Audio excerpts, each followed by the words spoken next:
Yes, it's Superman, strange visitor from another planet who came to Earth with powers and abilities far beyond those of mortal men.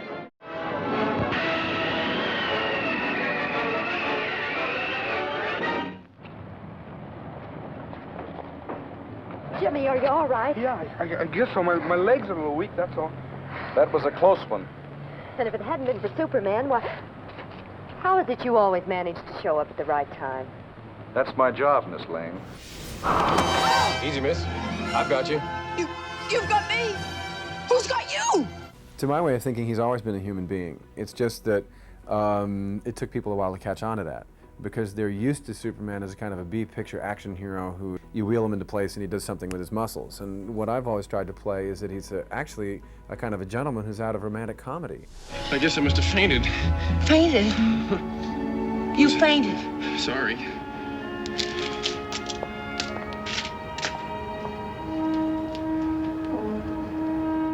At his best, I think if you look at the scene from Superman 1 where Superman shows up on Lois's balcony and they talk for a while and he takes her flying around, that's right out of a love story. Margot Kidder's the one and only. She really is. Don't tell me, lung cancer, right? Well, not yet, thank goodness. And I think we've found over the years that what people want is, they don't want it to be too serious, but they want it to be great. They want it to be epic. They want the mythology. Why are you? I'm sorry? I mean, why are you here? There must be a reason for you to be here. Yes. I'm here to fight for truth and justice in the American way. So the whole side of it that's, you know, the muscles and the faster than a speeding bullet, I kind of put up with that. But what I'm really into is the romantic side, the communicative side, the friend, you know, somebody who just would really like to get to know. That's what I've tried to put into Superman. Would you care to step outside? Superman! Superman, thank God. I mean, get him! We realize we've got the attention of children really all over the world, and that maybe there's something we can do with that. We're still a young planet. There are galaxies out there, other civilizations for us to meet, to learn from. What a brilliant future we could have. And there will be peace. There will be peace when the people of the world want it so badly that their governments will have no choice but to give it to them. I just wish you could all see the Earth the way that I see it. Where are you from? I mean, you're not from Kansas, that's for sure. I'm from another planet, a place called Krypton. Everyone is up to speed on these characters, but we're a little different. They're different, so we have a lot of fun exploring, you know, what our character has become or what this person is, as opposed to what, you know, everyone has grown up knowing, what they thought Jimmy Olsen was like, what they thought Clark Kent was like, what they thought Lois Lane was like. We're different. They're really giving you a new, witty, fresh take on how you get to know these two characters, how they get to meet each other, how they end up having to work together, and how that story progresses into this triangle between Clark and Superman and Lois. Adopted kids looking for their birth parents, if you must know. Search for roots, emotional roller coaster, unrealistic expectations, tearjerker reconciliations. Quick study. Not really. I did it 3 years ago. There are no old stories, Lois, just new angles. You'll see, you know, this ultra-modern thing, and next thing you know, an old-looking cab will pull up. So it's kind of hard to tell, you know, what we're wearing sometimes. And the clothes, back and forth. I think my clothes, in fact, I wear a lot of vintage suits that they've gone out and dug out of the Warner Brothers Trash 40s, cans, you know, trash cans, right, and refitted to my body, and they look great. I get so many compliments, because they just don't make things like that anymore.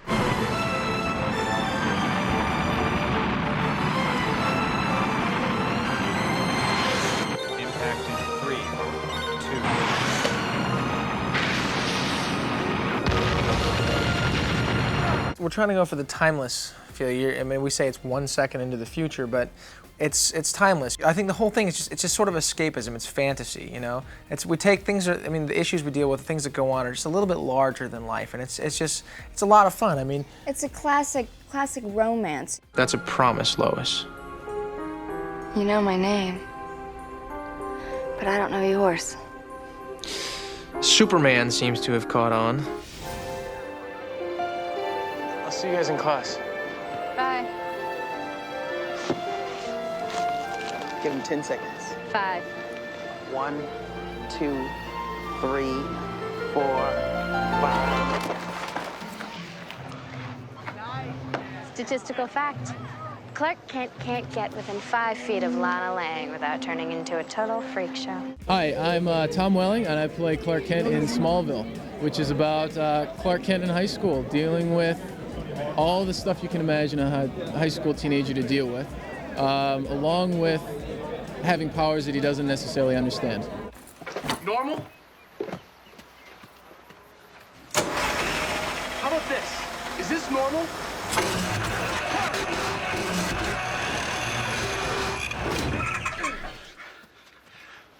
I didn't dive in after Lex's car. It hit me at 60 miles an hour.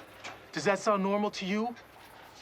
I'd give anything to be normal. The important distinction to make about this show is that it's not Superman. Because this is Clark Kent before there's even a Superman, we really just wanted to take a fresh look and not even have a reference to anything else. Lana. What are you doing here? I saved you that dance.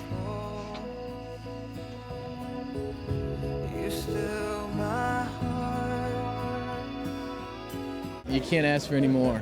I mean, you got the whole WB behind you. You've got everybody all excited about the show. There's no cape, there's no tights, unfortunately. Clark, do you believe a man can fly? Sure, in a plane. No, I'm not talking about that. I'm talking about soaring through the clouds with nothing but air beneath you. People can't fly, Lex. Well, I hope this experience hasn't put any of you off flying. Statistically speaking, it's still the safest way to travel.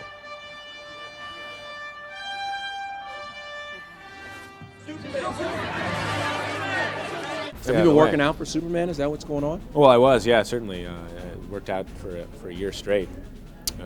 Put on about 22 pounds in about 5 or 6 months. You know, you really shouldn't smoke, Miss Lane. Do you feel any pressure doing the Superman, being Superman? That's a lot. I mean, do you feel pressure? I think in the beginning, maybe I did. It's up to other people what they think, and I can't change what the audience thinks, but I think that they'll be very happy. Who are you? I'm Clark Kent, an old friend of your mom's from before you were born. Really? She never mentioned you. Really? Never? Is it true that you grew up about 100 miles from George Reeves, the original Yeah. Superman? Mm-hmm. Yeah. Get out of From a here. small town in Iowa. What's important, I think, about George being from Iowa is just that the small town roots, the values and that way of life, that is what Clark came out of. What's the S stand for? It's not an S. On my world, it means hope. Well, here it's an S. I never ever thought I'd be here, like genuinely. Just this moment I just had there in my head going, oh my goodness, I'm talking to someone about Man of Steel and I'm playing Superman.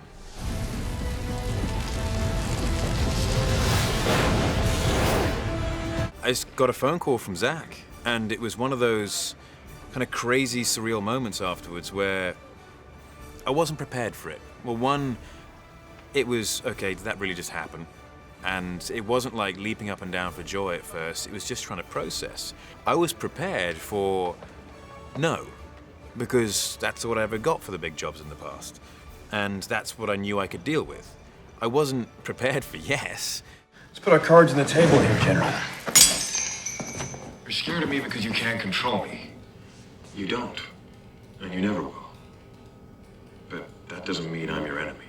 They had me doing like a foundation phase, and then there was learning all the technical stuff, and then there was a mass building phase. And the mass building phase is the bit which interests everyone the most, because I got to eat 5,000 calories a day while on that. And then it went down to a leaning phase, a bit more cardio based, and then to get in suit shape. And then it was maintenance and fine tuning throughout shooting, and then a tough leaning phase for the shirtless stuff.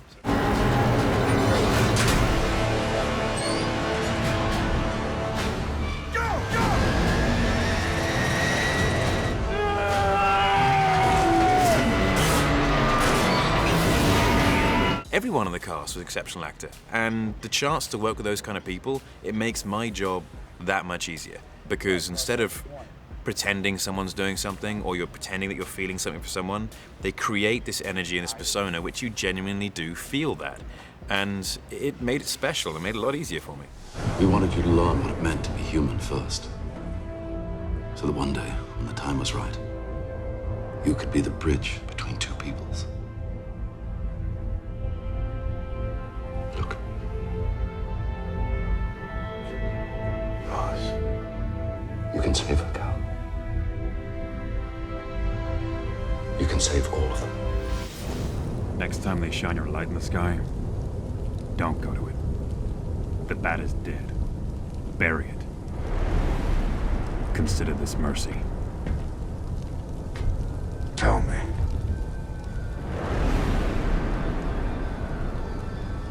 Do you bleed?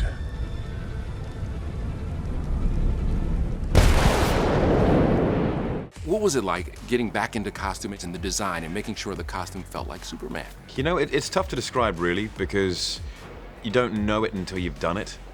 You think you can work out how it feels, and I try and describe it every time, but until you're actually standing there in the suit and you see how people react to you, there's no way of really understanding it. I've never worn anything that fit me so well, you know, down to the fingers and the whole thing. It's like, it's got your whole body, you know, measured perfectly, and it's the first thing that I did that made me feel, you know, look at it and feel kind of confident, like, okay, you know, now I'm feeling like part of the story. You're letting him kill Martha.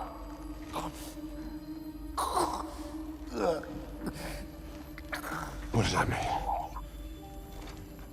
Why did you say that name?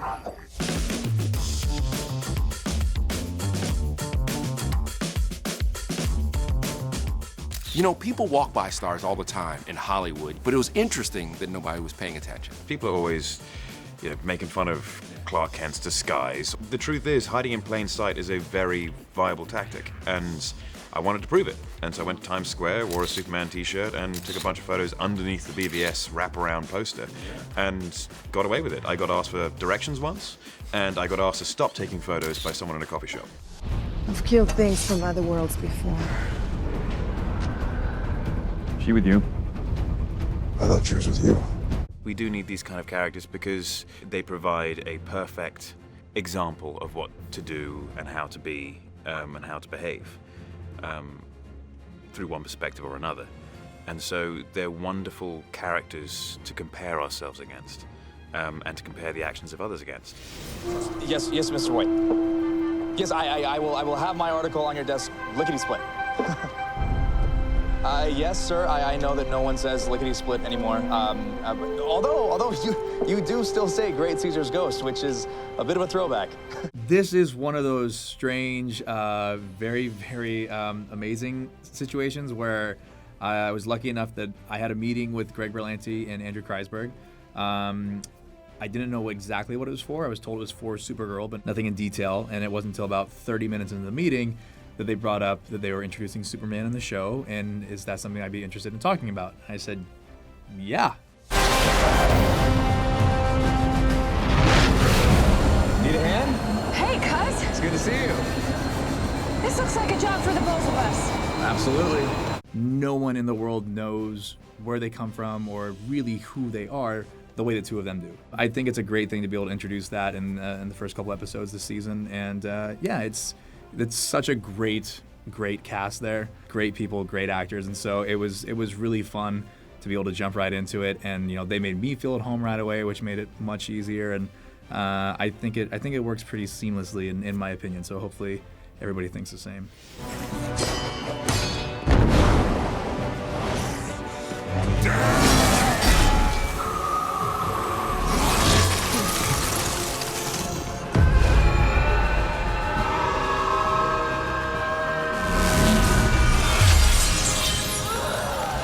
We've got a really good movie. The one thing I liked the most about the movie was how by the end of it, after all of these disparate personalities have been working hard in a difficult way to try and get along together, you really have a personal and close connection with each one of these characters, and you want to see where each character goes on their individual journeys.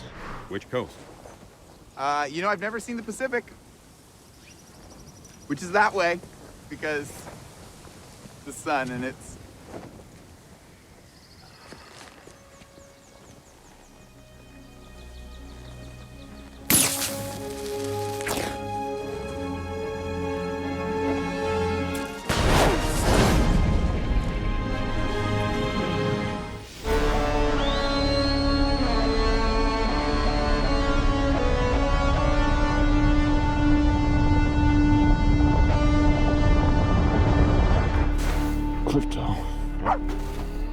Home. Take me home.